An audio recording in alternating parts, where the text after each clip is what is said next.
La nouvelle est passée inaperçue il y a un mois et pourtant c'est bien un nuage radioactif qui a été détecté en Europe. L'Institut de radioprotection et de sûreté nucléaire a rendu ses conclusions. Fin septembre, un accident dans une installation nucléaire autre qu'un réacteur aurait libéré dans l'air du ruthénium-106. Parti d'une zone située entre la Volga et l'Oural, en clair en Russie ou au Kazakhstan, le nuage s'est ensuite déplacé au-dessus de l'Europe à des seuils très minimes pour l'IRSN qui exclut toute conséquence sanitaire. Mais pour le président de la CRIRAD, un organisme indépendant, les populations locales sont, elles, exposées à des risques. C'est un élément radioactif, émetteur bêta, un peu de gamma aussi derrière, donc on ne rigole pas avec ce genre de radioélément quand il est dans l'environnement. C'est un radioélément qui a une vie assez longue puisqu'il est de 300 et quelques jours. Ça veut dire pratiquement une demi-vie de 1 an. Demi-vie, c'est-à-dire le temps qu'ils mettent pour disparaître de moitié de sa radioactivité.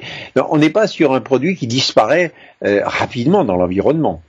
Le nuage a beau s'être dissipé en Europe, la CRIRAD demande que le site de l'accident soit identifié et la mise en place de contrôles.